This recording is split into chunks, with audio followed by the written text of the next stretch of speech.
just something magical about driving north on a summer long weekend. All the towns, all the cities we've been passing, they're slammed with people. Everyone preparing to go somewhere, do something, and we're headed north. So we're on our way right now to Huntsville on the Friday night. We're staying in a hotel tonight and accessing the park tomorrow. Just as we're driving, all the cares of the world, work, things at home with the family, everything's been squared away, and it just, a sense of calm settles in. You're preparing for the 8 days that we have in front of us, daydreaming about all the places we're going to go, all the things we're going to see, and just at peace. I'm very excited to go into the park for such a long trip. It's been a while due to COVID. We've done some little trips, weekend jaunts up to the park, but I've been itching for something like this. 8 days, 7 nights of just peace, a lot of river travel, some big beautiful lakes, some I've been to, some I'm looking forward to going for the first time. So we're headed in from the Tim Lake Access Point, Access Point 2, and 8 days later we're going to be coming out the Magnetewan Access Point, Access Point 3. We had to do this because the park is so busy. We couldn't find a night 7 campsite anywhere close to the Tim Access Point. So we're taking 2 vehicles.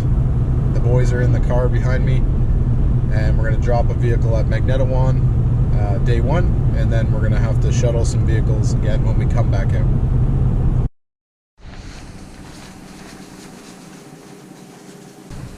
This is the real good morning video. Waking up at, I don't know, 5:30 after sleeping on this suite. We got the suite this time. At, where are we? Arrowhead. At the Arrowhead Motel? Arrowhead Inn? I don't know, but we're at the Arrowhead. We gotta get packed up before Evan loses his mind because he's a stickler for schedule when I'm not on his terms.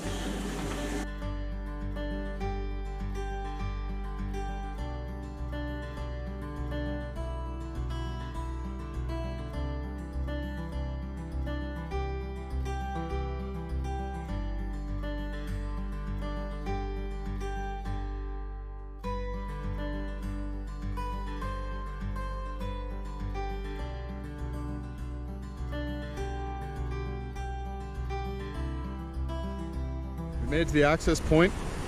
It's about 7:30, and we now have to unload and shuttle one of the vehicles to Magnetewan and come back. So, got a bit of work to do, and then we are on the water. I just want to mention in this video, so we remember to check back at our previous Tim trip, but I have a recollection of this not being underwater. Yeah. Clearly the water's high. Last time we launched off this dock, and you can see, I think you can see on the video, there's a good 2-3 inches of water on top of that dock. We're in the middle of shuttling the cars from the Tim River Access Point to the Magnetawan Access Point. They're basically from the same main road. It takes about half an hour one way to get there. So we left Ryan with the boats and the bags, and he's just doing some last minute packing. And just shooting the breeze for an hour while Rich and I do the shuttling. So we're just about to get to Magnetewan. I'm going to drop the truck there for when we come out, and then Rich and I are going to try and buzz back so we can finally get on the water around 9 a.m. It's starting to hit home. We're out of cell reception. The worries of the world are fading away, and now I'm just mentally and physically ready to step out and tackle this trip. Okay, so shortly after 9 o'clock, we are back at the Tim Lake Access Point, and we did see a cow moose and a calf on the way back, but they went into the bush before we could get them on camera. So it's quite busy in the park. Magnetewan's full of cars. Tim River's full of cars, so we might see some people on this trip. But we got 8 to 11 hours of travel today, depending on Alder, so we need to get on the water, put some miles behind us, and start this trip. I'm already complaining that I don't want to get my feet wet, but we're gonna do it. Get it over with. Good news is these waterproof boots, even though they're old, kept my left foot dry, but my right foot is full on soaked.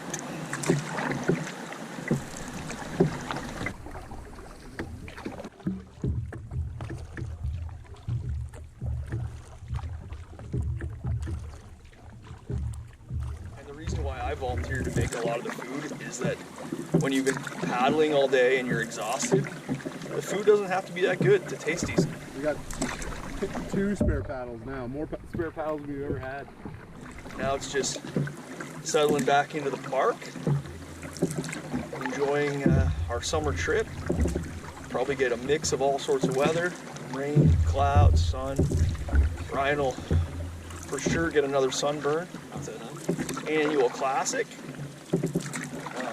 I'll probably be sick at some point. Don't think I've done a trip yet without a cold or a flu or a cough or an injury. So it's a gorgeous morning. A bit cloudy, sun's out. I think it's calling for rain this afternoon around like 1 o'clock for a couple hours maybe. It was only 10 degrees when we woke up this morning. On the drive in, it got up to 12, 13 degrees, but it's definitely warming up now. Probably gonna top out around 20 degrees today, Celsius. Just passed 3 boats on their way out. Another boat was loading up when we were leaving. And once we pass around this point, there's a group camped over there, so it seems to be pretty full.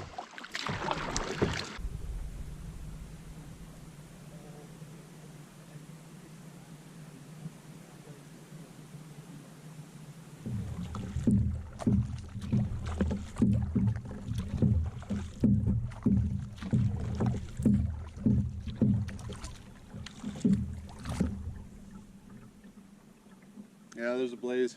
I see it now.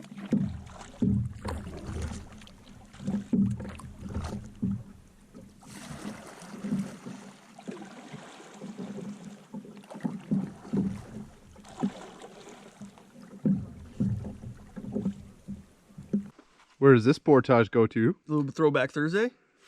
Chicken boys! Okay, so we're on the 320. First portage of the trip. We're the heaviest we're gonna be. We got quite a bit of booze, a bottle of wine, or I guess a box of wine, 8 days of food, and we got a decent amount of portaging today.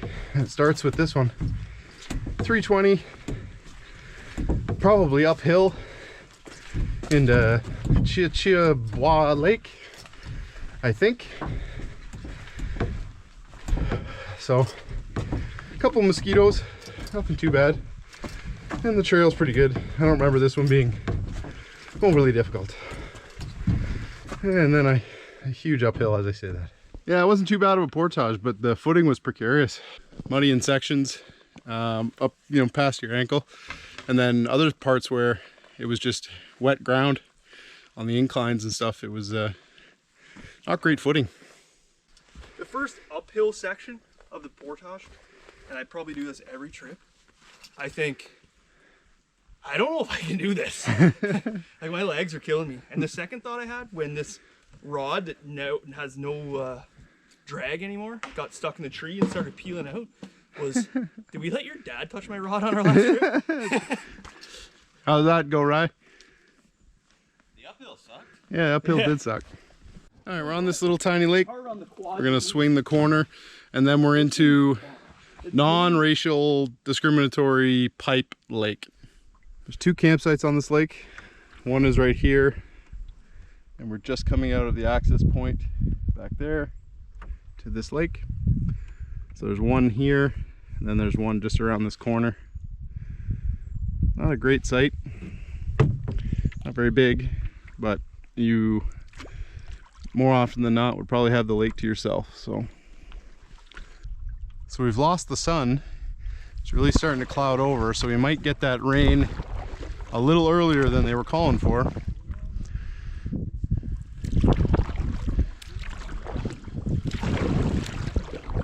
The water levels are extremely high. You can see some rocks underneath the water that have paint on them occasionally, but like they're like 1.5 feet below the boat. We have no chance of hitting them. This portage here has a dock and it's above the water, which is good. We'll see how sturdy she is.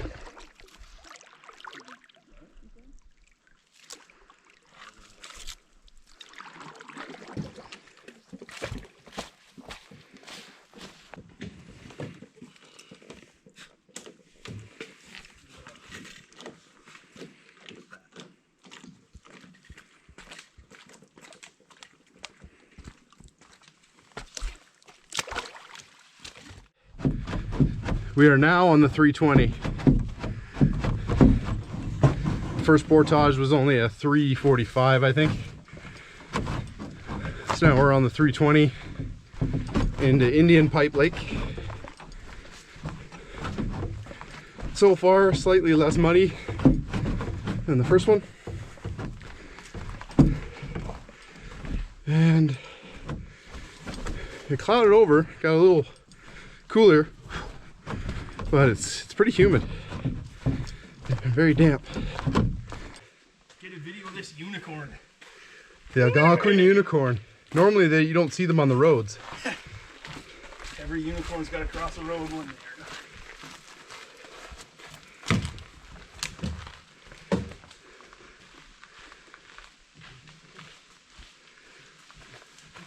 How much did you have to pay him to get him to carry the boat? Not that much. Ooh, early in the trip too. We made it to the end of the second portage. A little less muddy on this one. Still a few spots, but not too many. The boys are checking out, make sure their lung capacity still works. We've got some rain that's come in. I'm going to show you down by the water. You probably won't even really be able to see it on camera, but the temperature's pretty good. Not too cold, not too hot. Few bugs on the portage trail. That portage was not too bad really at all. And yeah, that's how the day's going so far. And this is Indian Pipe Lake. Gorgeous little lake. There's some nice big rock formations here in the center. And we're headed off in this direction, roughly north. And I believe to the next portage into, I believe it's like West Cocoa or Cocoa Pond or something like that. So this will be the biggest body of water we see until we get to Big Bob. And the rain has stopped, which is nice.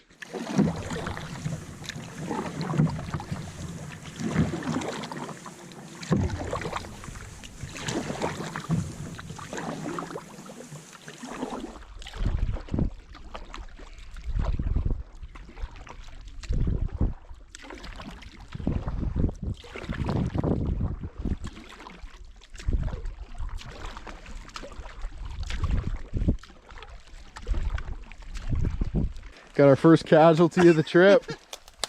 Old Richie Poo decided to go off the beaten path.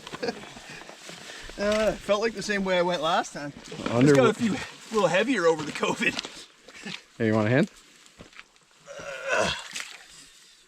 Welcome to the club, Rich. What are your thoughts? I've had better, but I mean, it was refreshing. Stinky. Yeah. So what do we? This one and then one more in a Big Bob? There's 2 big portages into a little pond. So probably about 1,600 meters of portaging. So are we an 8 and then an 8? Yeah, give or take. Okay. Ryan, you got the boat on the next 2, bud. Okay, so this portage is I think it's 8 bills, 800 and something meters. Pretty uphill, gradual at the beginning. At some point It might be after this pond, next pond, it's gonna go back down into the Nipissing Basin. And then we'll be downhill all the way until we get to Burnt Root. Downhill while in the Nipissing, and then I think we climb out of the Nipissing into the Petawawa Basin. We're going in heavy. These portages aren't fun.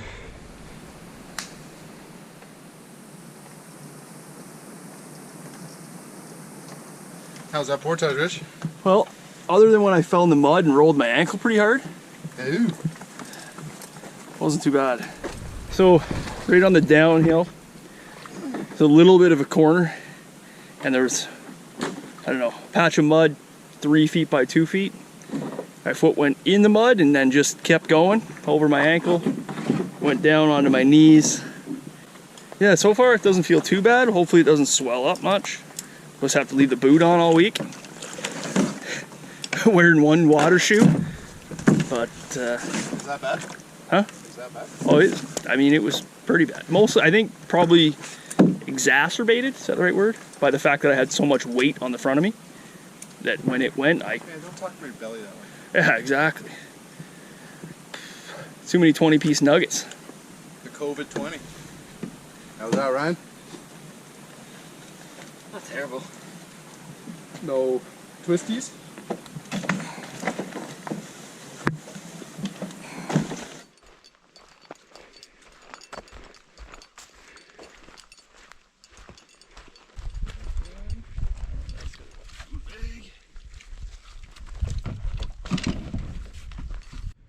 Okay, we're on the last big portage of the day. Portage into Big Bob. And it's like 720 or 780 or something like that. Just did a big uphill section. And I checked the map before we went on it. I believe this is the height of land. And it should be fairly downhill into Big Bob from here. Minus this hill that I'm looking at right now. Hopefully, no more. But should gradually decline. I think it's 30-meter drop from the high point into Big Bob. And then 200 onto the Nipissing. And there's a nice beach on Big Bob, so we're gonna pull up there, have some water, have some lunch. We got a long way to go still. Very little portaging after this, kilometer-wise, but it's going to take us a while cutting through alder and whatnot, so we can't dilly-dally too much. And right before this video, big muddy section, I actually heard Ryan fall behind me with the food bag. I turned around as best I could and he said he was okay, so I carried on, but it's pretty slippery.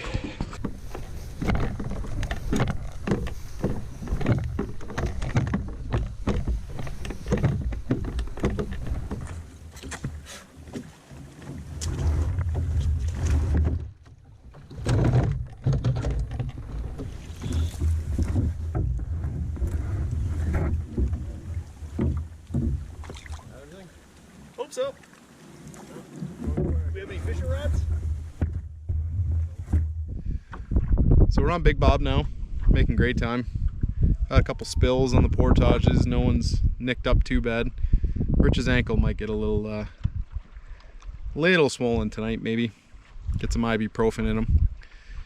But it's about around lunchtime, and got a bit of a grumble on. Watch the video that we did where we came through Big Bob. I think it was 2017. But I think the title of it will be like Tim Lake Loop or Tim River Loop or something to Roseberry. When we got to Big Bob, we went to the campsite and there was a nice big beach and we went swimming off of it. So we decided today that we were gonna go get some rest and eat a little bit of lunch on the beach. But the water level's so high that the beach doesn't look like it exists anymore. It's just probably up over the sand right into a little bit of a marshy area, and there's all kinds of weeds and everything growing up. So Evan's a bit ahead of us. I don't know if he's planning to pull into this campsite for a rest, if he just wants our opinion on what we should do next, maybe go to the portage and eat a little bit of food on the portage trail. But it's pretty strange to come back to an area, you've got it in your mind what it's going to look like, and then it's not the same at all.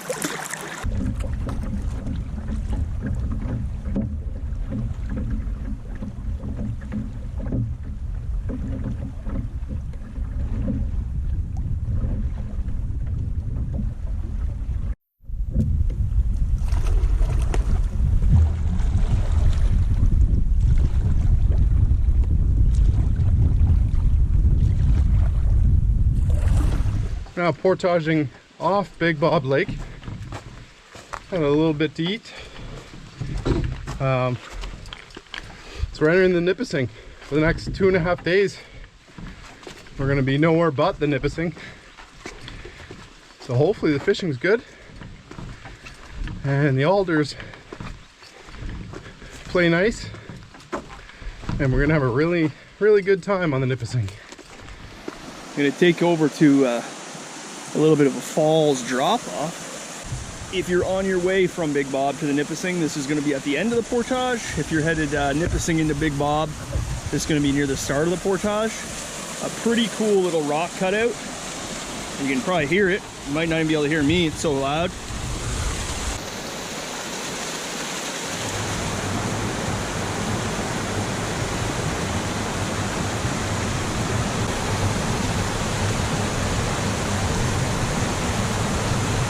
How you doing, Rye Guy? Not that bad. Halfway through the day. Yeah, we've got all the, I think all the hard stuff out of the way, so should just be a nice paddle down the Nipissing now. Probably a couple pullovers, maybe some alder. Hopefully we're late enough in the year other people have chopped that garbage down.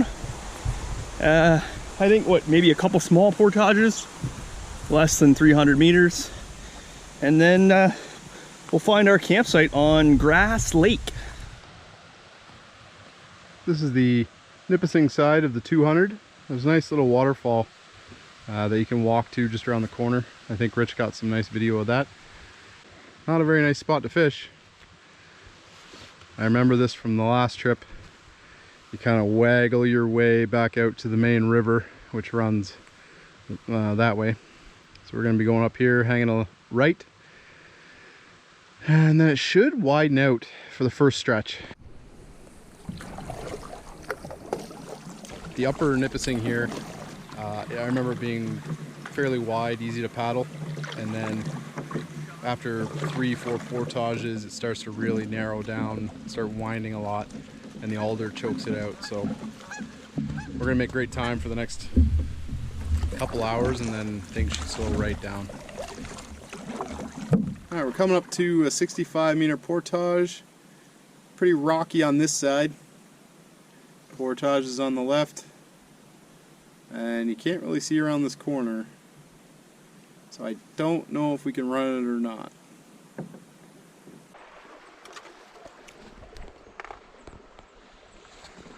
Little snake.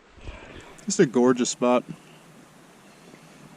I think there's a couple more similar to this coming up, but beautiful big white pines.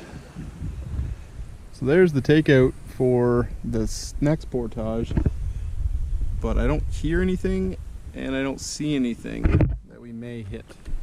Like there's obviously some boulders underneath, but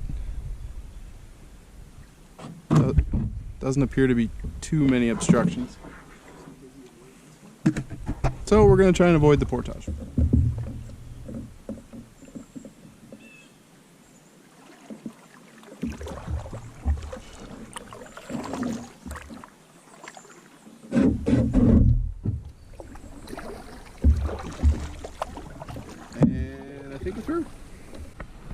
Fairly large beaver dam. Let's see what I can do on my own here. It's a big drop.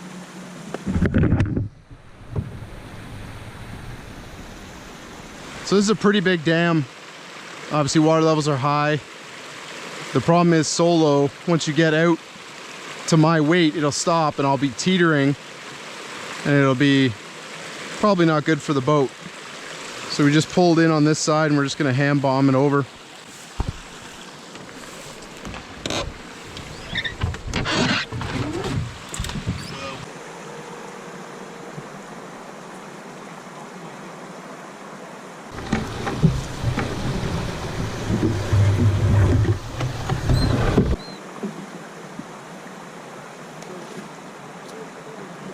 We've learned the hard way over the years. Obviously with all the tannins and sediments, you can't really see the bottom of the Nipissing. And sometimes once you step off the bank, it's deep. And this was no exception. About a foot past the dam, there was a really steep drop off. Let's see if Rich can go in without dropping.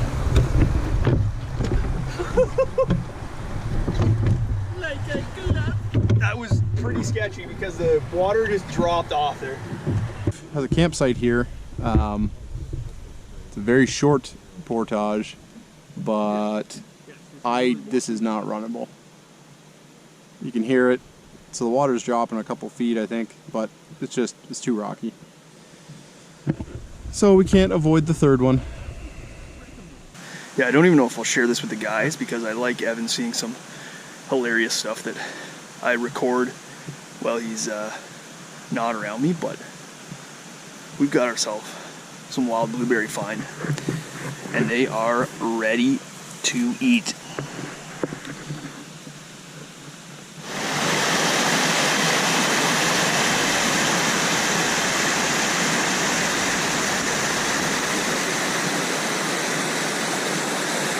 Evan just caught the first fish of the trip. It was about 2 inches long max. Not girthy either, just a tiny little guy. Oh, he pulled in another one right now. I don't know what he's catching, I can't tell from here what they are. Like a tiny brook trout maybe. And I think he's just gave me a nod that they're brook trout, but just little babies.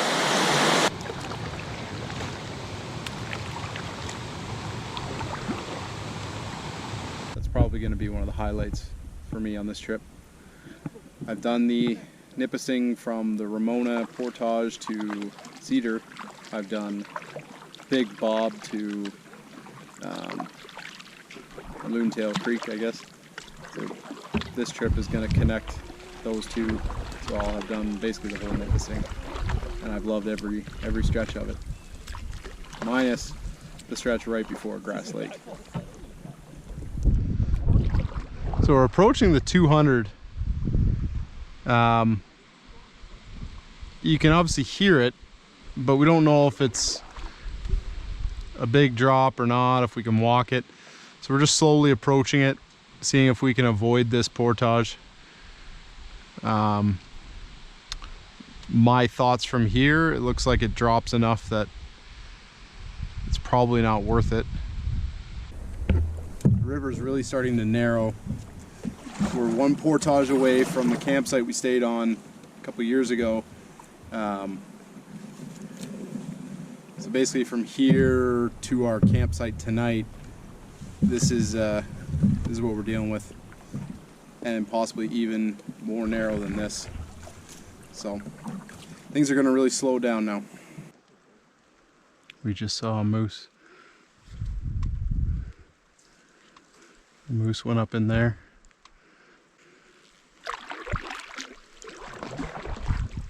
You can hear it. It's right in here. Alright, so we're on the second 200 meter portage, signed 200, but it's, according to Jeff's map, it's only 110 meters, I think it says. I believe this is our second last portage of the day. We have this, and then a big obstruction campsite we stayed at last time.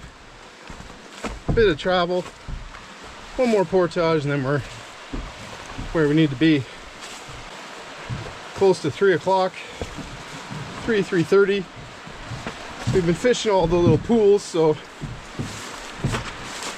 we're not screaming through here, but we are making good time. And we're here at the end. These portages can be tricky. They're quite overgrown, and then you have some buried boulders and sinkholes, and I think it's the second last one of the day, Rich. Yeah, wasn't too bad though. You want to fish this or what? Yeah, we can. Evan, I think Evan's got a big one here.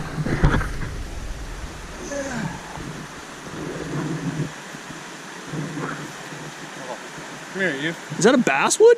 Yeah. You got it hooked around, like wrapped around, looped around, hooked around. Jeez, we're doing the second last portage for the day, and it is raining for the third time today. Not like enough to get you soaked.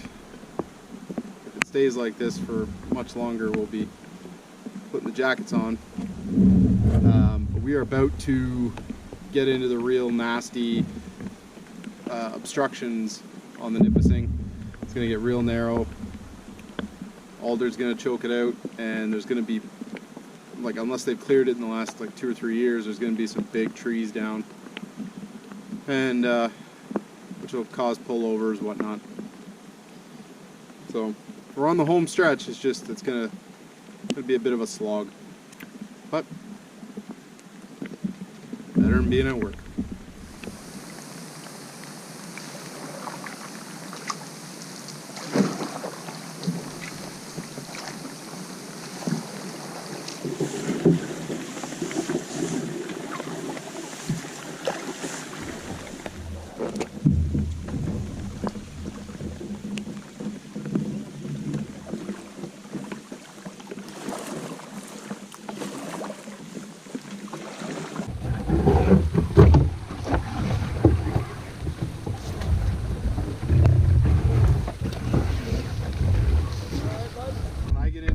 Myself, I gotta kneel down and come to the center of the boat, because a lot of the time, well, this paddle's not great, but a lot of the time you're putting the paddle down and just pulling your way through. So, and there's just so much boat in front of me. 16.5-foot boat.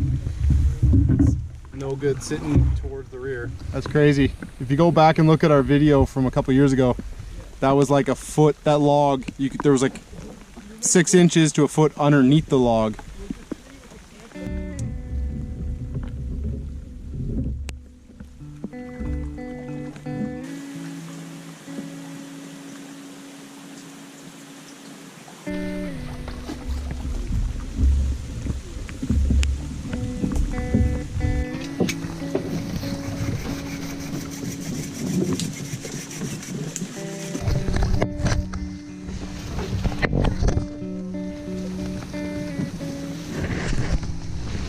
Switched out my paddle. It helped.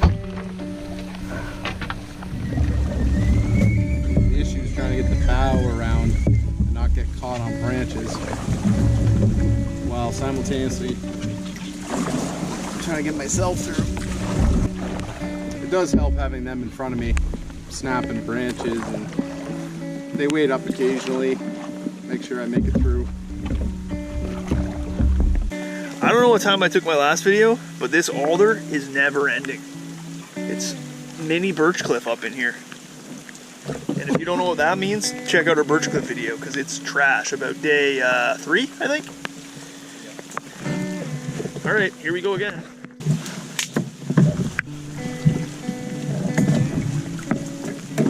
It's these low hangers that are real. Think that's the end of it? Edge.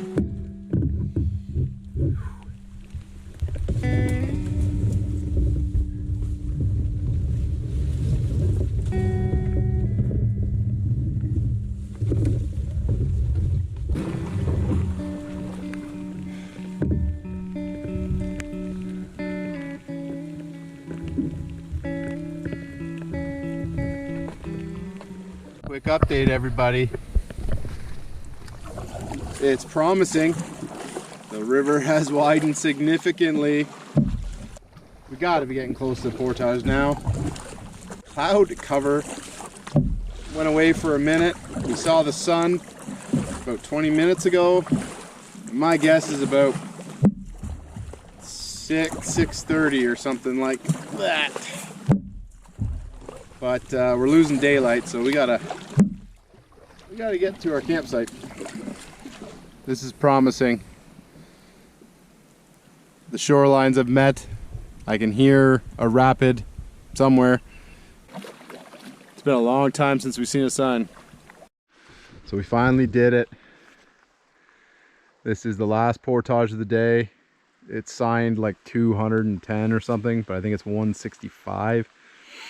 And everyone's sopping wet. Alright, so we finally made it to the campsite. And we collected a bit of wood, but we had no dry tinder. So I started a fire with a Cliff Bar wrapper. But we are soaked. We are happy to be here. We'll show you in the morning. We'll show you in the morning. The campsite's actually pretty good. Yeah, this is a nice spot. Especially on the river, this is a nice river spot. Yeah, definitely glad we pushed on. Now that we got a fire going, we got to cook a tenderloin tonight. We're in a much better place than we were 40 minutes ago, 3 hours ago. Yeah, we're going to be warm. We're going to be eating, have some wine. We got lots of hammock spots. Yeah. So Rich has been slaving away over the hot coals here. Sure, I don't show you the fucking disco. We got some pork tenderloin cooked up perfectly, and we actually did a twice baked potato. I don't know if you can see that very well. Got some bacon, cheese, garlic, onion powder, baked potato with the tenderloin and the peps. So it's going to be quite the meal. We got some red wine. It's getting late though, and we're all hungry, so let's eat.